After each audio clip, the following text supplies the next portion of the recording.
Fala aí, meu povo! Como é que vocês estão? Vou fazer esse vídeo aqui para falar sobre a questão econômica do Galo, do Atlético Mineiro, mas mais do que falar do Atlético, eu acho que serve para falar de todo o futebol brasileiro, da ausência de fair play financeiro e sobre as SAFs no Brasil também, as já implementadas e as que alguns torcedores querem que seus clubes implementem, porque não pode ser salvação e não será a salvação do futebol brasileiro, como eu imagino que eu vou conseguir trazer nesse vídeo aqui para vocês. Não faço ideia se eu vou conseguir ou não.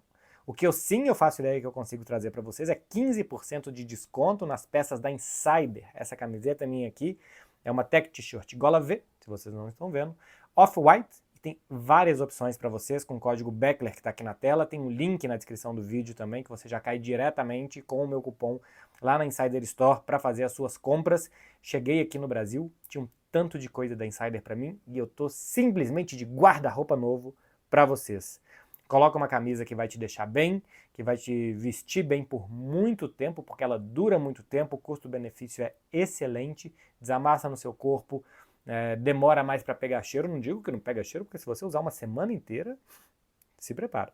Mas enfim, é uma ótima opção para você ou para presentear alguém, então vai lá na Insider Store e escolhe as peças para você ter esses 15% de desconto.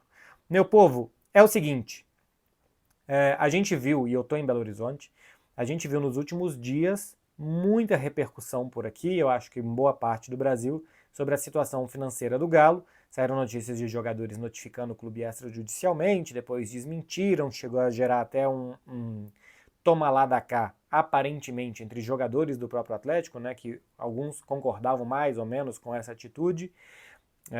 O Rony pedindo rescisão de contrato, ou supostamente pedindo a rescisão de contrato. A gente já tinha visto antes o Paulinho também cobrando pagamentos que o Atlético devia a ele, e agora o Daverson também, nessa quinta-feira. Tem muita coisa envolvendo pagamentos imediatos que o Atlético está tendo dificuldade. Nas últimas semanas aí sanou atrasos salariais em um clube de donos muito ricos, então chama atenção porque você parte da premissa, é só eles irem lá, colocarem mais dinheiro e tá tudo certo, vai resolver o problema do Atlético.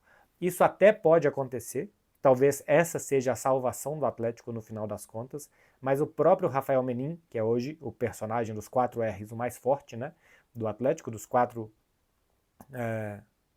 investidores da Galo Holding, é o nome mais forte nesse momento dentro do clube. Ele mesmo disse na entrevista de junho, do início de junho, que essa não pode e realmente não pode ser a salvação de um clube, ter um papai rico que vai lá e coloca dinheiro para salvar as contas do Atlético. Pegou muito mal e vem pegando muito mal que o Atlético venha devendo salários, que venha devendo direito de imagem, que não está pagando o jogador que saiu que tinha premiação, que, enfim, tudo isso está pegando muito mal. E você sabe o que é o pior disso tudo? Que no meio disso o Atlético gastou 150 milhões de reais na contratação de 3 jogadores. Entre contratar o Rony, contratar o Coelho e contratar o Júnior Santos foram 150 milhões de reais. Fora que o Atlético ainda contratou o Dudu, que estava sem contrato com o Cruzeiro, então não tem um transfer para pagar. Mas o salário do Dudu não é nada baixo, é uma contratação muito onerosa a do Dudu. E agora ainda trouxe o Biel, né, por empréstimo, e se ele cumprir as metas, o Atlético tem que pagar mais 50 milhões de reais para o Sporting. Um clube que não está conseguindo pagar os que estão lá está contratando muitos jogadores. E um clube que está vendo a sua dívida aumentar a cada ano, e ainda mais porque tem uma dívida financeira é dívida de banco. Dívida de banco tem juros e tem que pagar. Não é dessas dívidas que os clubes conseguem adiando, e um dia vai pagar não. Como que um clube que está se endividando cada vez mais, que os juros da dívida, não é nem a dívida, os juros da dívida podem estrangular esse clube, ele não está conseguindo fazer pagamentos de curto prazo, pagar salário, direito de imagem, como que esse clube está contratando tanto e não está parando de contratar. Esse é o problema do Atlético e esse é o grande problema da falta de regulação que existe no futebol brasileiro. O Atlético, nesse momento, sinaliza para todo mundo a muito necessidade de existir no Brasil um fair play financeiro, uma melhor regra das SAFs também, né? Porque muitas vezes alguém compra um clube de futebol, deixa a dívida para o clube social e a partir daí o clube SAF pode recomeçar uma conta absolutamente do zero, mas o futebol brasileiro precisa ser urgentemente melhor organizado, sobretudo no fair play financeiro, que clubes que estejam quebrados, devendo e devendo coisas urgentes, que eles não possam mais contratar jogadores. É assim na Espanha, por exemplo, é o fair play que mais estrangula os clubes, está estrangulando os clubes do futebol espanhol, porque você precisa garantir a La Liga que você vai conseguir terminar a temporada honrando seus compromissos, e se você não consegue, as restrições são muito grandes para contratar. Quem segue aqui o canal sabe que eu falo muito do Barcelona, e o Barcelona está há muito tempo fora da regra de 1 para 1, quer dizer, a cada 1 euro que você ganha, você pode gastar 1 euro. O Barcelona chegou a estar na regra de 1 para 4.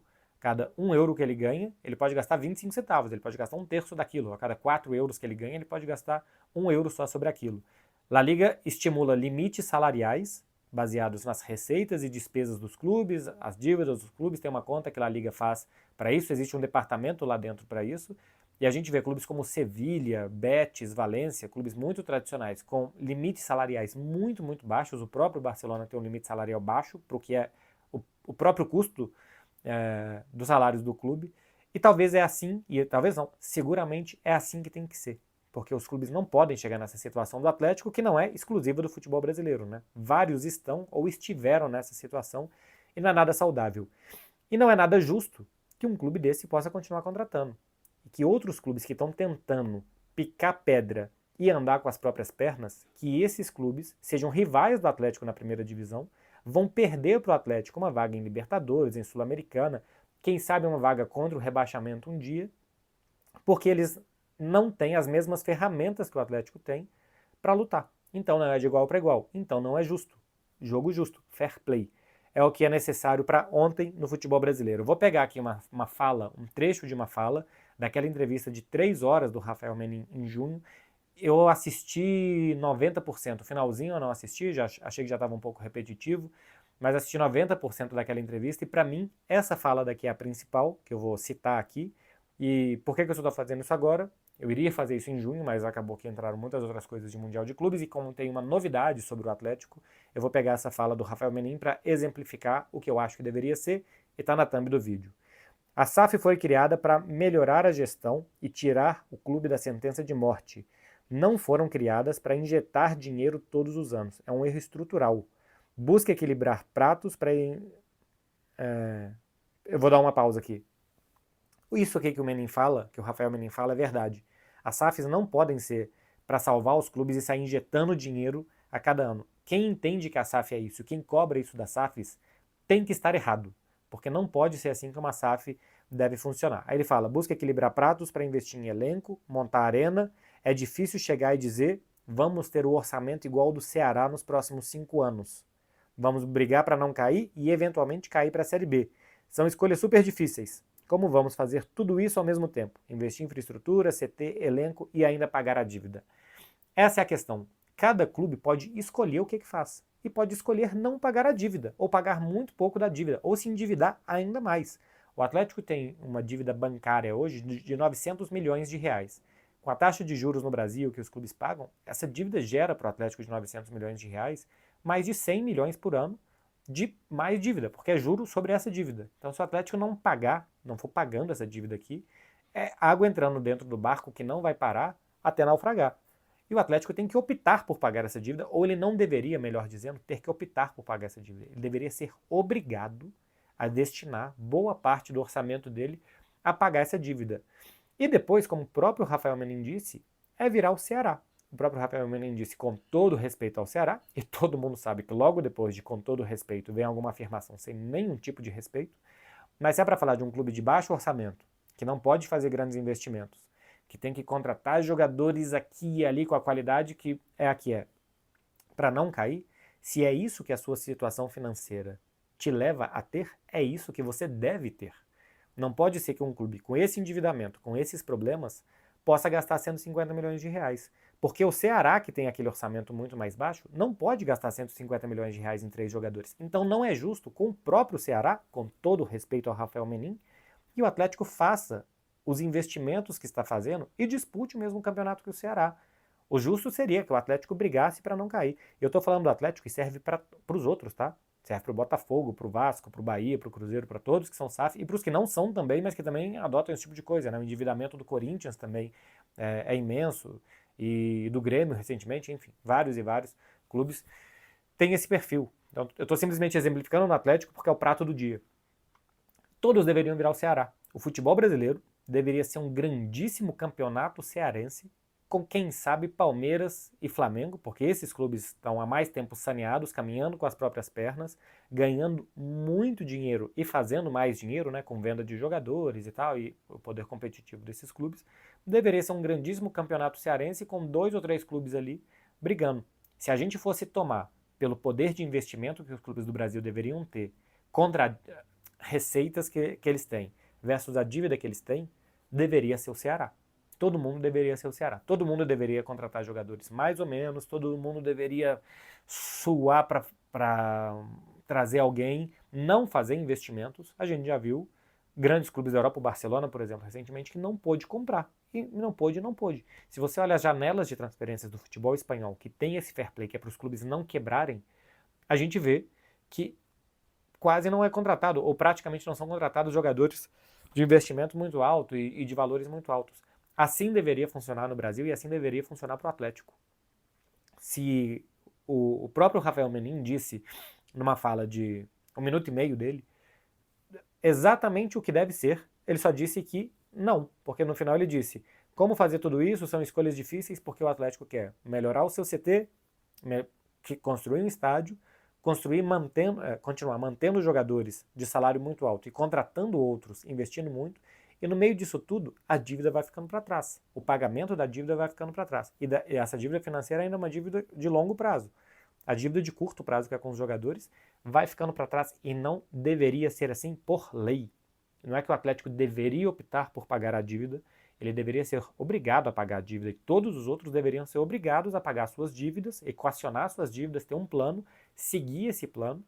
E esse plano não pode incluir venda de jogadores e receitas que você não está esperando, tem que ser receita comercial, receita de TV, receita de match day de estádio, né?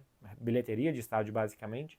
Isso aqui são as receitas normais de um clube de futebol e a partir daqui você vai ter um orçamento pequenininho e levar uma boa parte do seu bolo para pagar as dívidas. Tem que ter um plano com isso, uma comissão que fosse na CBF, em alguma liga que os clubes brasileiros não conseguem montar, para gerir isso daqui, para administrar isso e para fiscalizar os clubes, e caso não cumpra, punições.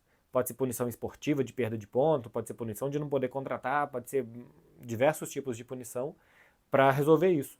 E se você vende um grande jogador, se o Atlético vende o Rubens por uma quantia muito grande para um clube europeu, para um clube brasileiro, ele poderia usar parte da venda do Rubens para investir em outros jogadores e outra parte destinada à saúde financeira do clube. Porque senão, o que vai acontecer com o Atlético, a salvação do Atlético é que daqui a pouco alguém vai ter que comprar mais uma parte do Galo. É assim que vai salvar o Atlético. Se bobear, vai ser um dos próprios 4 R's, vai ser alguém da Galo Holding, ou seja, é compra sobre compra. Talvez isso aconteça. Porque senão é um clube que não deve conseguir se salvar e que não está optando, porque no Brasil existe opção, por se salvar. A opção do Atlético hoje não é de se salvar. A opção é, como o Rafael Menin disse, de ir administrando. A gente quer pagar a dívida, mas a gente quer um estádio, mas a gente quer melhorar o CT e a gente quer ter um time competitivo. Então é muito difícil conseguir fazer isso tudo ao mesmo tempo. É quase impossível fazer isso tudo ao mesmo tempo. E o que está ficando para trás é a dívida. E agora está apertando também aqui dívidas de curto prazo, que são essas dívidas com os jogadores. E a imagem do clube fica extremamente arranhada, Brasil afora, e com o próprio torcedor do Atlético, de que um clube que deveria estar dando passos à frente, que deveria ser competitivo, mas especialmente é um clube grande do Brasil e com donos tão ricos, que esse clube deveria estar saneado e pronto para brigar com os outros. O Atlético nos últimos anos, o próprio Rafael Menin disse isso na entrevista também, foi quem mais brigou com Palmeiras e Flamengo. E é verdade, se você soma os pontos do Campeonato Brasileiro de 2020 para cá, o Atlético é o terceiro. Então é um time competitivo. Pode não ganhar todos os anos, mas chegou em 2 finais no ano passado. O Atlético está conseguindo ser um time competitivo. Ser um time competitivo não quer dizer que vai ganhar todos os anos, mas que vai estar sempre por ali. E estando sempre por ali, pode ser que um ano você ganhe a Copa do Brasil, chegou na final, pode ser que um ano você ganhe de novo a Libertadores, chegou na final, acaba não ganhando, nas 2 finais foi bastante pior, né, do que Flamengo e Botafogo, mas tem que estar por ali. A partir do momento que o Atlético não estiver por ali, que o time não for competitivo, esse ano, por exemplo, se o time não for competitivo e não for para a Libertadores e cair cedo na Copa do Brasil, o que vai ser do Atlético no ano que vem? Com menos arrecadação. Porque não está pagando a dívida, se arrecadar cada vez menos, então vai deixar de ser competitivo. Gente, não é nada sustentável o que está acontecendo. E é o Atlético, como eu disse, o prato do dia. Porque daqui a pouquinho vai ser outro, e já foi outro, né? O Cruzeiro quebrou também de uma forma quase que irreparável há pouco tempo desse jeito. Veio o Ronaldo, tentou construir tijolinho a tijolinho de novo o Cruzeiro, até que veio o Pedrinho, e o Pedrinho não foi tijolinho a tijolinho, ele chegou com uma britadeira para reconstruir o Cruzeiro a golpe de muito dinheiro, o que também não é justo. Também não é justo que um clube que arrecade tão pouco como o Cruzeiro que pague o salário que paga para os jogadores e fazer as contratações que está fazendo, não é justo com o Cearás da vida, com os clubes que não têm esses aportes financeiros e que estão tentando jogar o campeonato da melhor forma com que eles podem, da forma mais justa com que eles podem, ganhando um tanto e gastando mais ou menos aquele tanto. É isso, gente. Repito, não é uma reflexão só sobre o Atlético. É sobre o Atlético também, mas é uma reflexão que o Campeonato Brasileiro e o futebol brasileiro precisa se salvar, precisa se auto-salvar. Enquanto isso não for feito, enquanto todo mundo pudesse endividar, ter juros astronômicos sobre essas dívidas, que daqui a pouco vão ser renegociadas e renegociadas e renegociadas, não sei, porque banco não fica renunciando a dinheiro, né? Outra coisa é que você deva para o Estado e que você deva não sei o que, e o Estado salve, porque o futebol brasileiro é muito importante para a sociedade. Mas banco não costuma renunciar e abrir mão de dinheiro. Então essa dívida do Atlético é muito perigosa e os juros são mais perigosos ainda. E o Atlético são tantos outros. A gente precisa salvar o futebol brasileiro, os clubes estão arrecadando cada vez mais, só que eles têm que pagar cada vez mais dívidas. O faturamento do futebol brasileiro cresceu muito nos últimos anos. Com a entrada de mais receita comercial, os ingressos estão cada vez mais caros, cota de TV também aumentou, mas especialmente comercial e estádio aumentou muito a receita dos clubes brasileiros. A gente precisa imediatamente pagar as dívidas, porque senão o que é o Atlético hoje vai ser daqui a pouco o Corinthians, e daqui a pouco outro, e o Santos, e qualquer outro. É isso, meu povo. Eu volto amanhã respondendo perguntas de vocês, hein? Já é quinta-feira à noite, e todo mundo sabe que a quinta é a nova sexta, então vai aproveitar. Sai desse vídeo, curte, se inscreve aqui no canal se não for pedir demais para vocês que ficaram quase 20 minutos vendo conteúdo, e depois vai aproveitar a vida de vocês sem nenhum tipo de responsabilidade, tal qual um clube de futebol no Brasil. Valeu, gente. Tchau, tchau, hein?